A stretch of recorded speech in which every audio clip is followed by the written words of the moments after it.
Hi friends, welcome to Movie List. நான் உங்கள் ரஞ்சித் தமிழா. இன்னைக்கு என்ன டாபிக் பார்க்க போறோம்னு பார்த்தீங்கன்னா பவர் ரேஞ்சர்ஸ் காஸ்மிக் ஃபியூரியோட எபிசோட் 9 அதோட ரிவ்யூ தான் ஃப்ரெண்ட்ஸ் நீங்க நம்ம பார்க்க போறோம். ஆல்ரெடி நம்ம சேனல்ல எபிசோட் 8 வரைக்கும் ரிவ்யூ வந்து அப்லோட் பண்ணியாச்சு. அது யாரும் பார்க்காம இருந்தீங்கன்னா மேல இருக்க ஐகான் பெல்ல வந்து லிங்க் கொடுத்திருக்கேன், மறக்காம அதை செக் பண்ணி பாருங்க. சரி வாங்க வீடியோக்குள்ள போகலாம். வீடியோக்குள்ள போறதுக்கு முன்னாடி நீங்க இந்த சேனலை சப்ஸ்கிரைப் பண்ணாம இருந்தா மறக்காம சப்ஸ்கிரைப் பண்ணுங்க, பக்கத்துல இருக்கிற பெல் ஐகானையும் கிளிக் பண்ணுங்க, அப்பதான் நான் அப்லோட் பண்ற ஒரு வீடியோ உங்களுக்கு வந்து சேரும். இந்த எபிசோட் 9 ஓட நேம் என்னன்னு பார்த்தீங்கன்னா மாஸ்டர் பிளான். ரேஞ்சர்ஸ் எல்லாரும் அவங்களோட ஸ்பேஸ் ஷிப்ல எர்த்ல வந்து இருக்காங்க. அங்க பில்லி ஜைட்டோ கிட்ட உன்னுடைய மேஜிக்கை நீ ஒவ்வொரு டைம் யூஸ் பண்ணும்போது மார்பின் மாஸ்டர் கொடுத்த அந்த மேஜிக் வந்து ஒன்னு விட்டு கொஞ்சம் கொஞ்சமா போகுது. அப்படி மொத்த மேஜிக்கும் போச்சுன்னா நீ திருப்பி மார்பின் கிரிட்டுக்கே போயிடுவேன்னு சொல்ற. அதானே பில்லி ஜோலான் கிட்ட அப்படி சொல்லும் போது ஜோலான் அதை ஒத்துக்கிறாங்க. அது மட்டும் இல்லாம இந்த விஷயத்தை ஸ்லோ பண்றதுக்கும் ரிவர்ஸ் பண்றதுக்கும் சயின்டிபிக்ல எந்த ஒரு மெத்தடுமே வந்து இல்ல, எல்லா மெத்தடுமே டெட் எண்ட்ல தான் வந்து முடியுதுன்னு சொல்லி அயான் சொல்ல, அயான் ஜைட்டோவை பார்த்து நீ இதுக்கப்புறம் உன்னுடைய மேஜிக் வந்து யூஸ் பண்ணாதன்னு சொல்லுவாரு. அதுக்கு ஜைட்டோ மார்பின் மாஸ்டர் வந்து என்ன திருப்பி உயிரோட கொண்டு வந்ததுக்கு ரீசனே லார்ட் ஜெட்டோட நடக்கிற யுத்தத்துல நான் ஹெல்ப் ஆயிருப்பேன்னு சொல்லிதான் கண்டிப்பா இதை நான் பண்ணி தான் ஆகணும். உடனே ஜோலான் மேஜிக்கு பதிலா நீ வேற ஏதாவது யூஸ் பண்ணலாமேன்னு சொல்லி கேட்க, பதிலுக்கு ஜைட்டோ நான் சத்தியம் பண்றேன், டீமுக்கு எது நல்லதுன்னு படுதோ அதை மட்டும் தான் நான் செய்வேன்னு சொல்லுவாரு. அந்த டைம்ல ஒரு அலாரம் அடிக்கும், எல்லாருமே ஒரு இடத்துல வந்து நிப்பாங்க. அப்போ ஆவி ஒரு வீடியோ கால் வந்திருக்குன்னு சொல்லுவாரு. அதுவும் எல்டார் பிளானட்ல இருந்து. உடனே ஃபேன் அது ஸ்லைதரும் மியூக்கஸா வந்து இருக்கலாம், நம்மளோட பிளான் சக்சஸ் ஆனதை சொல்றதுக்காக கால் பண்ணிருக்கலாம் சொல்ல, அப்போ ஆவி அந்த வீடியோ வந்து பிளே பண்ணுவாரு. அதுல லார்ஜெட் ரேஞ்சர்ஸை பார்த்து நம்ம இப்ப ட்ரைசரஸ் ஸ்டாச்சுவை பத்தி பேசியே ஆகணும், அந்த ஸ்டாச்சு அழிச்சா உங்களுடைய ஃப்ரெண்டு வந்து நல்லவனா மாறிடுவான்னு சொல்லி நீங்க நம்பினீங்களா? உடனே லார்ஜெட் ஆலியை கூப்பிட்டு இந்த சந்தோஷமான விஷயத்தை நான் உங்ககிட்ட சொல்ல போறேன்னு சொல்லி லார்ஜெட் ரேஞ்சர்ஸை பார்த்து நீங்க போட்ட பிளான் வந்து ஒர்க் ஆகலன்னு சொல்லுவாரு. ரேஞ்சர்ஸ் எல்லாருமே ரொம்ப டிசப்பாயிண்ட் ஆயிடுவாங்க இந்த விஷயத்தை கேட்ட உடனே. ரேஞ்சர்ஸ் கிட்ட லார்ஜெட் நீங்க அனுப்பிச்சு வச்ச அந்த 2 சர்க்கஸ் கோமாளி இப்ப நான் பனிஷ் பண்ண போறேன்னு சொல்லி ஸ்லைதரையும் மியூக்கஸையும் காட்டுவாங்க. இது நான் உங்களுக்கு கொடுக்குற ட்ரீட்னு சொல்லி நக்கலா பதில் சொல்லுவாரு லார்ஜெட். இந்த நல்ல விஷயத்துக்கு எனக்கு இன்னொருத்தவங்களும் சேர்ந்து உதவி செய்ய போறாங்கன்னு சொல்லி பிஜிலியாவை காட்டுவாரு லார்ஜெட். ரேஞ்சர்ஸ் எல்லாருமே ரொம்ப ஷாக் ஆவாங்க. உடனே ஐயான் நம்ம பிஜிலியாவை தான் வந்து அழிச்சிடுமே சொல்ல, அதுக்கு பிஜிலியா நீங்க என்ன கொல்ல ட்ரை பண்ணீங்க, ஆனா என்னோட ஒரு பார்ட் வந்து உயிரோட தான் வந்து இருந்தது, அதனால நான் முழுசா வளர்ந்துட்டேன்னு சொல்லுவாங்க. லார்ஜெட் ரேஞ்சர்ஸ் கிட்ட அடுத்தது என்ன நடக்க போகுதுன்னு சொல்லி உங்களுக்கு தெரியாது, அதனால இப்பவே நீங்க சரண்டர் ஆயிடுங்கன்னு சொல்லுவாரு. அந்த டைம்ல ஆலி தன்னுடைய வெப்பனை எடுத்து பிஜிலியாவையும் லார்ஜெட்டையும் வந்து தாக்குவாரு. அப்போ அந்த இடத்துல இருக்கிற கேமராவை புடுங்கி ரேஞ்சர்ஸ் கிட்ட லார்ஜெட் தன்னை ஒரு மார்பின் மாஸ்டரா மாத்துறதுக்கான ஒரு டெக்னாலஜியை வந்து உருவாக்கினு இருக்காருன்னு சொல்லிடுவாரு. அதை கரெக்டா சொல்லி முடிக்கவே லார்ஜெட் திரும்பி வந்து ஆலி அட்டாக் பண்ணிடுவாரு. இவனுமே இவங்க 2 பேரும் கூட சேர்ந்து கட்டி போட்டிருக்குன்னு சொல்லுவாரு. அதோட அந்த சிக்னல் வந்து கட் ஆயிடும். எம்லியா ரேஞ்சர்ஸ் கிட்ட ஆலி வந்து இப்ப நல்லவனா மாறிட்டான்னு சொல்ல, அதுக்கு ஐயான் ஸ்லைதரும் மியூக்கஸும் நம்ம சொன்ன பிளான சக்சஸா செஞ்சு முடிச்சிட்டாங்கன்னு சொல்ல, அதுக்கு பில்லி இது ரொம்ப நல்ல விஷயம் தான், ஆனா நம்மளோட ஃப்ரெண்ட்ஸ் வந்து பெரிய டேஞ்சர்ல வந்து இருக்காங்கன்னு சொல்ல, பதிலுக்கு ஜைட்டோ லார்ஜெட் மட்டும் மார்பின் மாஸ்டர் ஆகிறதுக்கான வழியை கண்டுபிடிச்சிட்டானா இந்த யூனிவர்ஸே வந்து டேஞ்சர்ல தான் வந்து இருக்குன்னு சொல்லுவாரு. இசிகஜி ஐயனை பார்த்து ஒரு கேள்வி கேட்பாங்க, லார்ஜெட் மார்பின் கிரிட்டை வந்து அழிச்சிருவாரான்னு சொல்லி கேட்க, பதிலுக்கு ஜைட்டோ அதை அப்படிலாம் அழிக்க முடியாது, ஆனா நமக்கும் மார்பின் கிரிட்டுக்கும் இடையிலான இருக்க அந்த லிங்கை வந்து அழிக்க முடியும்னு சொல்லுவாரு. இதனாலதான் மார்பின் மாஸ்டர்ஸ் வந்து எல்லாத்தையுமே பேலன்ஸ்ல வச்சிருக்காங்கன்னு சொல்லி ரேஞ்சர்ஸ் கிட்ட சொல்லுவாரு.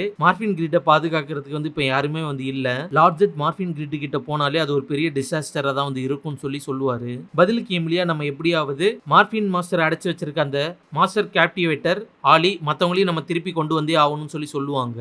ஆலி தன்னுடைய உயிரை பணைய வச்சு நமக்காக இன்டெல் கொடுத்திருக்கான், அதனால நம்ம அவனை ரெஸ்கியூ பண்ணி ஆகணும்னு சொல்லி ஜோலான் கிட்ட ஷிப்பை ரெடி பண்ண சொல்லுவாங்க எல்டார் பிளானட்டுக்கு போறதுக்காக. பதிலுக்கு ஜோலான் ஷிப் ரெடியா தான் வந்து இருக்கு, இன்ஜினை மட்டும் ஃபயர் அப் பண்ணணும்னு சொல்லி எம்லியா கிட்ட சொல்ல, எம்லியா அதை செய்ய போவாங்க. பில்லி எம்லியா கூட தனியா பேசுறதுக்காக அவங்க கூடயே போயிடுவாங்க.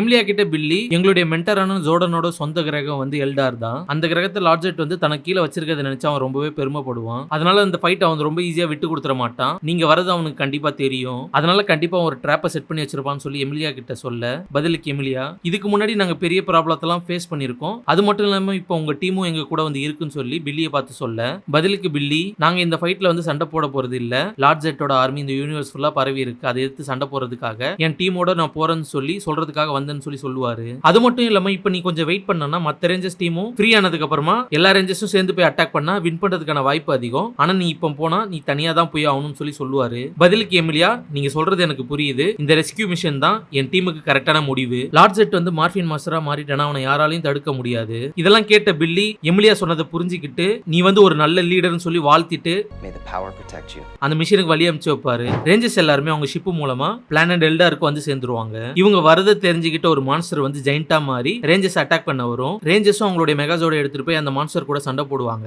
ரேஞ்சர்ஸ் கிட்ட இருக்கிற அந்த 2 மெகாஜோடும் பயங்கரமா அடி வாங்கும். அதனால ரேஞ்சர்ஸ் 2 மெகாஜோடையும் ஒரே மெகாஜோட கம்பைன் பண்ணி அந்த மான்ஸ்டர் எடுத்து நின்று சண்டை போடுவாங்க. ரேஞ்சர்ஸ் அவங்களுடைய காஸ்மிக் அல்ட்ரா பிளாஸ்டை யூஸ் பண்ணி அந்த மான்ஸ்டரை ஒரேடியா அழிச்சிருவாங்க. இந்த பக்கம் லார்ஜ் லார்ஜெட்டோட ஹெட் குவார்டர்ஸ்ல ஆலி, மியூக்கஸ், ஸ்லிதர் எல்லாருமே கட்டி போட்டு வச்சிருப்பாங்க. அவங்கள பாத்துக்கிறதுக்காக ஒரே காப்பி கார்டு மட்டும் தான் வந்து இருக்கும். ரேஞ்சர்ஸ் அங்க இருக்கிற எல்லா மான்ஸ்டர் கூடயும் சண்டை போட்டு ஹெட் குவார்டர்ஸ்குள்ள நுழைஞ்சிருவாங்க. அங்க இருக்கிற 3 பேரையும் விடுவிச்சிருவாங்க.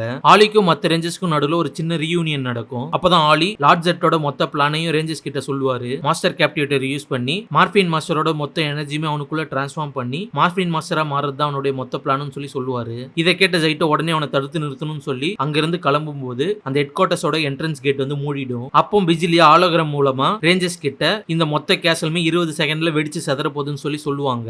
இதை சொல்லி முடிச்சு அவங்க போயிடுவாங்க. உடனே கவுண்டர் வந்து ஆரம்பிச்சிரும். அப்போ ஆவி ஆலியை பார்த்து ஏதாவது பிளான் இருக்கான்னு சொல்லி கேட்க ஆலி கிட்ட எந்த பிளானுமே வந்து இருக்காது. ஆலி இந்த இடத்துல இருந்து வெளியே போறதுக்கு வேற எந்த வழியுமே வந்து இல்லைன்னு சொல்லி சொல்லுவாரு. இதெல்லாம் அவங்க பேசி முடிக்கவே கரெக்டா 10 செகண்ட் தான் வந்து இருக்கும். அப்போ ஜைட்டோ இதுக்கெல்லாம் ஒரே வழிதான் வந்து இருக்குன்னு சொல்லி, ஐயா நான் உங்ககிட்ட ஒரு சத்தியம் பண்ணி கொடுத்தேன், டீமுக்கு எது ரைட்னு படுதோ அதை மட்டும் தான் செய்வேன்னு சொல்லி உனக்கு நான் சத்தியம் பண்ணி கொடுத்தேன், அதை தான் நான் இப்ப செய்ய போறேன்னு சொல்லி தன்னுடைய மேஜிக்கை யூஸ் பண்ணி ரேஞ்சர்ஸை ப்ரொடெக்ட் பண்ணுவாரு. அந்த டைம்ல கேசில் வந்து வெடிச்சு சதறும். ஜைட்டோ மேஜிக்கை யூஸ் பண்ணதுனால மயக்கம் போட்டு விழுந்துருவாரு. ஆவி நம்ம ஏதாவது ஜைட்டோக்கு ஹெல்ப் பண்ண முடியுமான்னு சொல்லி கேட்க அந்த டைம்ல ரேஞ்சர்ஸ்க்கு முன்னாடி மார்பின் கிரிட் வந்து ஓபன் ஆகும். ஜைட்டோட ஆன்மா வந்து மார்பின் கிரிட்டுக்குள்ள போக ஆரம்பிக்கும். இதை பார்த்து ஐயான் அவரால் தாங்க முடியாது. ஜைட்டோட ஆன்மா கூடவே ஐயானோட ஆன்மாவும் சேர்ந்து மார்பின் கிரிட்டுக்குள்ள போயிடும். இதெல்லாம் முடிஞ்சதுக்கு அப்புறம் ஐயான் மயக்கம் போட்டு விழுந்துருவாரு. ரேஞ்சர்ஸ்க்கு என்ன நடந்துன்னு சொல்லி ஒண்ணுமே புரியாது. ஆலி ஐயானை செக் பண்ணி பார்த்துட்டு இப்போதைக்கு ஸ்டேபிளா வந்து இருக்கான்னு சொல்லி சொல்லுவாங்க. எம்லி அங்க இருந்து ஜைட்டோட மார்ஃபரையும் ஸ்டாஃபையும் எடுத்து ரேஞ்சர்ஸை பார்த்து நமக்கு இன்னும் செய்ய வேண்டிய மிஷின் வந்து இருக்கு, ஐயான ஷிப்புக்கு கொண்டு போவோம், அங்க நமக்கு ஜோலான் வந்து ஹெல்ப் பண்ணுவாங்கன்னு சொல்லி ரேஞ்சர்ஸ் எல்லாருமே கிளம்பி ஷிப்புக்கு போயிடுவாங்க. ஷிப்ல ரேஞ்சர்ஸ் எல்லாருமே லார்ஜெட் வந்து எங்க இருக்கான்னு சொல்லி சர்ச் பண்ணி பார்ப்பாங்க. அப்போ மாஸ்டர் கேப்டிவேட்டரோட சிக்னல் வந்து கிடைக்கும். லார்ஜெட் மார்பின் மாஸ்டரோட எனர்ஜி சோர்ஸை டிரான்ஸ்ஃபர் பண்றதுக்குள்ள நம்ம போய் ஆகணும்னு சொல்லி ஃபேர்ன் சொல்ல பதிலுக்கு எமிலியா, நம்ம ஆல்ரெடி ஏகப்பட்ட பிரச்சனையை சந்திச்சிருக்கோம், இப்போதைக்கு நம்ம கிட்ட போதுமான அளவு டைம் வந்து இல்ல, அதனால நிதானமா திங்க் பண்ணி செய்ய வேண்டிய விஷயத்தை கரெக்டா செய்யணும்னு சொல்லி எமிலியா சொல்லுவாங்க.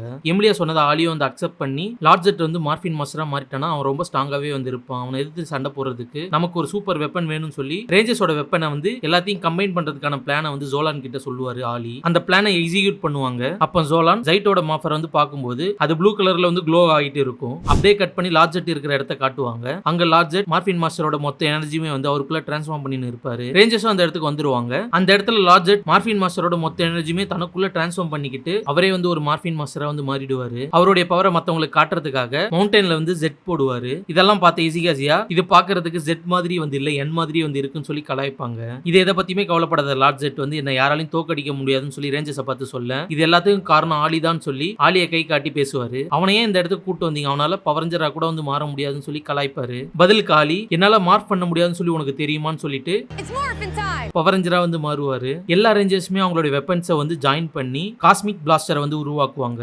அதை வச்சுட்டு லார்ஜெட்டை வந்து தாக்குவாங்க. லார்ஜெட்டுக்கு வந்து ஒண்ணுமே ஆகாது. பதிலுக்கு லார்ஜெட் ரேஞ்சர்ஸை வந்து தாக்குவாரு. அவர் பண்ண அட்டாக்ல எல்லா ரேஞ்சருமே ஒவ்வொரு திசையில போய் விழுவாங்க. அவங்க வச்சிருந்த அந்த காஸ்மிக் பிளாஸ்டருமே ஒரு பக்கமா போய் விழுந்துரும். ஆவி இது வந்து வேலைக்கு ஆகாதுன்னு சொல்லி ஜோட்ஸை வர வைப்பாரு. வந்த எல்லா ஜோட்ஸுமே லார்ஜெட் வந்து ஒரே அடியில வந்து அழிச்சிருவாரு. ரேஞ்சர்ஸுக்கு என்ன பண்றதுன்னு தெரியாம திகைச்சு போய் நிப்பாங்க. ஆவி, ஜியாஃபன் இவங்க 3 பேருமே லார்ஜெட் கூட சண்டை போடுவாங்க. ஆனா அவங்களால ஒண்ணுமே பண்ண முடியாது. ஒரு ஸ்கிராட்ச் கூட போட முடியாது லார்ஜெட் மேல. லார்ஜெட் பதிலுக்கு இவங்க 3 பேரையும் தாக்குவாரு. இன்னொரு பக்கம் எமிலியாவும் ஆலியும் வந்து ஒரு பிளான் போடுவாங்க. மாஸ்டர் கேப்டிவேட்டரை வச்சு லார்ஜெட்டை வந்து கேப்சர் பண்ணலாம்னு சொல்லி ஒரு பிளான் வந்து போடுவாங்க. இவங்க போட்ட அந்த பிளான்ல குறுக்க இந்த கௌசிக் வந்தா அந்த மாதிரி லார்ஜெட்டோட அல்லக்கையான கிராசல் மாஸ்டர் கேப்டிவேட்டர் யூஸ் பண்ணி லார்ஜெட்டை வந்து கேப்சர் பண்ணிடுவாங்க. இது எல்லாத்துக்கும் மூல காரணம் யாருன்னு பாத்தீங்கன்னா பிஜிலியா தான். பிஜிலியா சொல்லி தான் கிராசல் வந்து இதை செய்வாரு. ரேஞ்சர்ஸுக்கு அங்க என்ன நடக்குதுன்னு சொல்லி சுத்தமா தெரியாது. சென்டினல்ஸ் வந்து ரேஞ்சர்ஸோட வெப்பனை வச்சு ரேஞ்சர்ஸை தாக்குவாங்க. அந்த அட்டாக் மூலமா ரேஞ்சர்ஸ் எல்லாருமே அவங்களுடைய ரேஞ்சர் ஃபார்ம்ல இருந்து மனுஷங்களா மாறிடுவாங்க. சென்டினல்ஸ் வந்து ரேஞ்சர்ஸ் எல்லாருமே சுத்து போட்டுருவாங்க. மோஸ்ட் பவர்ஃபுல் வில்லன் வந்து ஒரு மிஷின்ல அடைச்சு வச்சிருக்காங்க. இதை பத்தி சொல்லுங்கன்னு சொல்லி ஆங்கர் வந்து கேட்பாரு. அப்பதான் பிஜிலியா அவங்களோட மொத்த பிளானுமே வந்து மக்கள்கிட்ட சொல்லுவாங்க. லார்ஜெட்டோட ஈவில் எனர்ஜி சோர்ஸை வச்சு அது வந்து ஒரு பாமா வெடிக்க வச்சோன்னா யூனிவர்ஸ்ல இருக்கிற எல்லா நல்லவங்களுமே வந்து அழிஞ்சு போயிடுவாங்க. ஒன்லி வில்லன்ஸ் மட்டும் தான் வந்து இருப்பாங்க. இந்த கான்செப்ட் எங்கேயோ கேட்ட மாதிரியே வந்து இருக்குல்ல. ஜோர்டான் வேவோட எக்ஸாக்ட் ஆப்போசிட் தான் வந்து இது. இந்த எல்லா விஷயத்தையுமே ஜோலான், ஸ்லைதர், மியூக்கஸ் எல்லாம் பார்த்துன்னு இருப்பாங்க. இந்த விஷயம் வந்து நடக்க கூடாதுன்னு சொல்லி ஸ்லைதரும் மியூக்கஸும் தடுக்கிறதுக்காக அங்க இருந்து கிளம்பி போயிடுவாங்க. போறதுக்கு முன்னாடி ஜோலான் கிட்ட உங்களுக்கு தெரிஞ்ச ஃப்ரெண்ட்ஸை வந்து ஹெல்ப் பண்றதுக்காக வர சொல்லுங்க சொல்லிட்டு போயிடுவாங்க. இந்த பக்கம் பிஜிலியா, நான் ஃபர்ஸ்ட் டைம் லார்ஜெட்டை வந்து அந்த கிறிஸ்டல்ல பார்க்கும் போதே அவனுடைய பவர் எனக்கு சாதகமா யூஸ் பண்ணிக்கலாம் சொல்லி நான் முடிவு பண்ணிட்டேன்னு சொல்லி சொல்லுவாங்க. லார்ஜெட்டை நம்ப வைக்கிறதுக்காக அவங்க என்னென்ன டிராமா பண்ணாங்களோ அந்த எல்லா டிராமாவையும் சொல்லுவாங்க. இந்த பக்கம் ஜோலான் மத்த ரேஞ்சர்ஸ் டீம் எல்லாத்தையுமே ஹெல்ப்புக்காக கூப்பிடுவாங்க. பிஜிலியா அந்த மாஸ்டர் கேப்டிவேட்டரை வந்து வெடிக்க வைக்கிறதுக்காக கவுண்டனை வந்து ஆரம்பிப்பாங்க. இதோட அந்த எபிசோட் வந்து முடியுது. எனக்கு பர்சனலா இந்த எபிசோட் வந்து ரொம்பவே பிடிச்சிருந்தது. எபிசோட் ஸ்டார்டிங்ல இருந்து எண்டு வரைக்குமே வந்து ரொம்பவே எங்கேஜிங்கா வந்து இருந்தது. இதுல பிடிச்ச ஒரு சில விஷயம் என்னன்னு பாத்தீங்கன்னா, எமிலியாவை வந்து ஒரு நல்ல டீம் லீடரா வந்து காட்டியிருப்பாங்க. அதே மாதிரி எல்லாருமே முன்னாடி கெஸ் பண்ணிருப்பீங்க, ஜைட்டோ தன்னைத்தானே வந்து சாக்ரிஃபைஸ் பண்றது அதுவுமே நல்லா இருந்தது இந்த எபிசோட பார்க்கும்போது. இந்த மாதிரி டார்க்கான சீனை பவர் ரேஞ்சர்ஸ் எபிசோட்ல அடிக்கடி நம்மளால பார்க்க முடியாது. ஒரு ஹீரோனா எப்ப பார்த்தாலும் ஜெயிக்க தான் செய்யணுமா, சில டைம் தோக்கவும் செய்யணும். அப்படி அவங்க செஞ்சாதான் அந்த கேரக்டரோட நம்ம ஒன்றி போக முடியும். அது மட்டும் இல்லாம இந்த எபிசோட்ல வந்து ஒரு முக்கியமான ஈஸ்டர் எக் வந்து ஒன்னு இருக்கு. அதை பத்தி தனியா நம்ம டீடைலா பேசலாம். எபிசோட் பார்த்தவங்களுக்கு அது என்ன ஈஸ்டர் எக்னு சொல்லி தெரிஞ்சா கீழே கமெண்ட்ஸ் வந்து கமெண்ட் பண்ணுங்க. ஓகே ஃப்ரெண்ட்ஸ், வீடியோ வந்து அவ்வளவுதான். இந்த வீடியோ வந்து உங்களுக்கு பிடிச்சிருக்கும்னு சொல்லி நான் நினைக்கிறேன். இந்த வீடியோ உங்களுக்கு பிடிச்சிருந்தா லைக் பண்ணுங்க, ஷேர் பண்ணுங்க, மறக்காம மூவி லிஸ்ட் சேனலுக்கு சப்ஸ்கிரைப் பண்ணுங்க. இதை விட அடுத்த சூப்பரான வீடியோல இருந்து உங்களை சந்திக்கிறேன். போய்